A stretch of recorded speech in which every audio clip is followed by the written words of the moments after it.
Hello दोस्तों, आप सभी का स्वागत है आपके अपने YouTube चैनल हिंदी सरोवर पर। आज हम बात करेंगे महर्षि वाल्मीकि की जो जीवन से जुड़ी जो कथाएं हैं और उनका साहित्य में क्या योगदान रहा उस पर बात करेंगे। तो आइए शुरू करते हैं।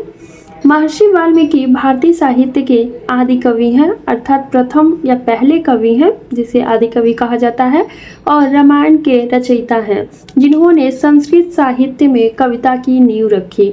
उनकी रचनाएं और जीवन कथा न केवल साहित्यिक दृष्टिकोण से महत्वपूर्ण है बल्कि आध्यात्मिक और नैतिक मूल्यों को भी स्थापित करता है। आध्यात्मिक मतलब जो हमारे भौतिक सुख है उन सभी से, मतलब जो हमारे मोह माया है उन सभी से परे होकर ईश्वर से जुड़ने की बात करते हैं, और जो हमारे नैतिक मूल्य हैं जैसे कि सही गलत का जो पहचान करना, और जैसे कि ईमानदारी और दया करुणा का भाव, ये हमारे नैतिक मूल्यों के अंतर्गत आते हैं। तो ये सभी इनकी रचनाओं से हमें प्राप्त होता है। अब हम जानेंगे कि वाल्मीकि का जीवन और परिवर्तन। वाल्मीकि के जीवन के बारे में ऐतिहासिक प्रमाण सीमित हैं, लेकिन जनश्रुतियों यानी कि सुना सुनाया और परंपराएं उनके जीवन की एक प्रेरक कथा प्रस्तुत करती हैं। कहा जाता है कि वाल्मीकि का मूल नाम रत्नाकर था। वे अपने माता पिता के साथ गंगा नदी के तट पर एक कुटिया में रहते थे।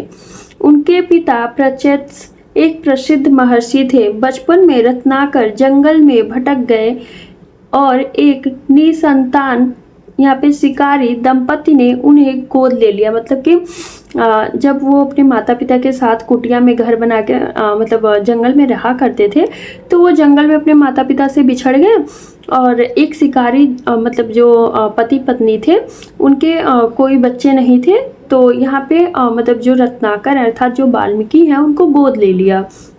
रत्नाकर अपने नए परिवार में रम गए अर्थात घुल मिल गए, एक कुशल शिकारी बन गए। विवाह के बाद परिवार के भरण पोषण के लिए उन्होंने लूटपाट शुरू किया। मतलब कि जब रत्नाकर जंगल में खो गए थे तो जो शिकारी था और जो शिकारी ने उन्हें अपना गोद ले लिया, मतलब अपना लिया, तो उसी परिवार में रत्नाकर घुल मिल गए और बड़े हुए तो उनका विवाह हुआ। तो जो अपने पालन के लिए कि उन्होंने भी लूटपाट यानी कि शिकार करना शुरू कर दिया।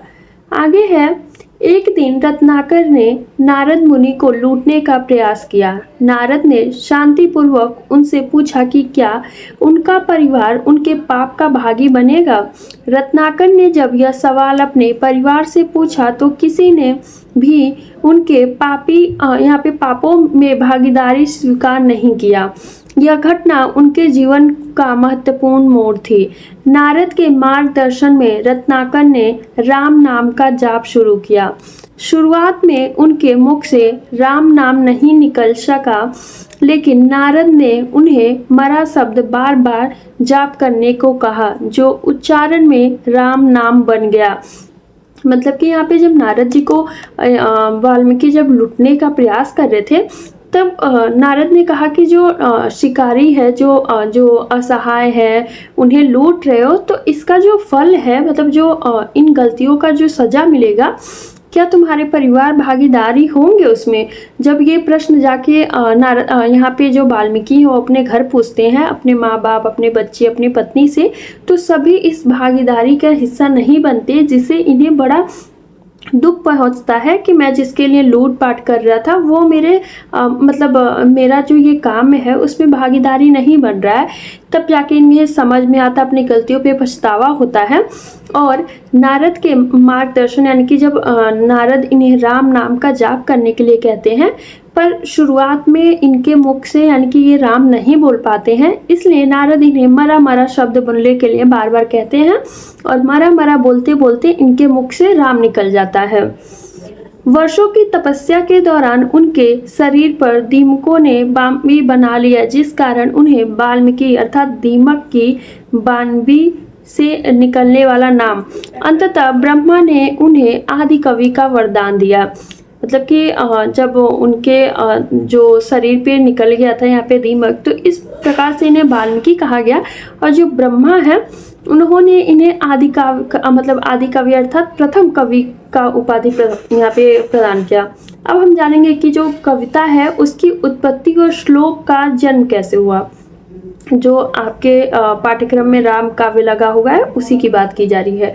तो वाल्मीकि की काव्य प्रतिभा का प्रथम यहाँ पे प्रकटीकरण एक दुखद घटना से हुआ।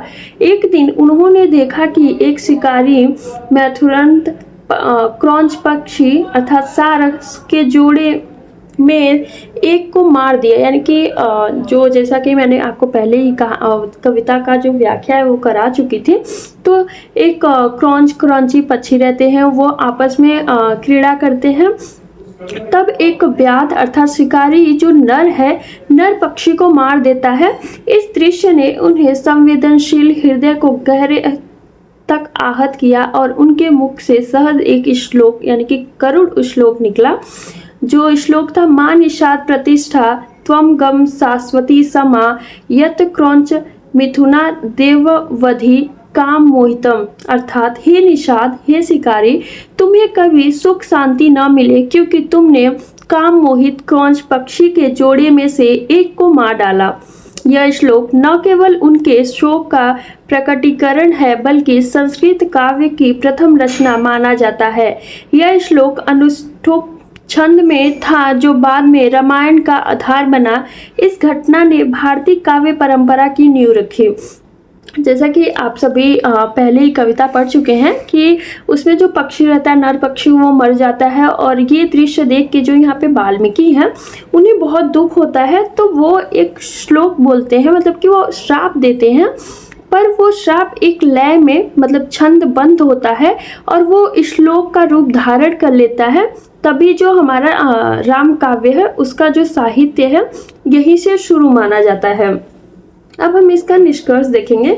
महर्षि वाल्मीकि का जीवन, उनकी रचना रामायण भारतीय संस्कृत और साहित्य के आधार स्तंभ है। उनका जीवन दर्शाता है कि मनुष्य अपने कर्मों से अपने भाग्य को बदल सकता है। रामायण न केवल एक महाकाव्य है बल्कि जीवन जीने की कला और आदर्शों का दर्पण है। श्री राम और सीता के चरित्र आज भी विश्व भर में प्रेरणा का स्रोत है। वाल्मीकि की यह अमर कृत शास्त्रों वर्षों तक मानवता का मार्गदर्शन करती रहेगी। मतलब कि यहाँ पे ये कहा जा रहा है कि जो रामायण है वो रामायण आज भी कहीं ना कहीं जो हमारा मतलब हमारे साहित्य में, हमारे समाज में विद्यमान है। जो श्री राम और सीता का यहाँ पे चरित्र दिखाया गया है वो विश्व भर में सभी के लिए एक प्रेरणा का स्रोत बन के उभर आता है। और यहाँ पे जो महर्षि वाल्मीकि का जो जीवन है, उनकी जो रचना रामायण है, वो हमारे भारतीय संस्कृति को दर्शाता है, एक आधार स्तंभ के रूप में हमारे समक्ष आता है और यहीं से भारतीय साहित्य की शुरुआत मानी जाती है। आशा करती हूँ आप सभी को समझ में आया होगा। और आप इस वीडियो को, अगर राम काव्य का जो कविता है आपके सिलेबस में लगा हुआ है, दोनों को आप रिलेट करके एक अच्छा मतलब अपना उत्तर तैयार कर सकते हैं। Thank you so much. Channel को प्लीज़ लाइक, सब्सक्राइब, शेयर करना ना भूलें। Thank you.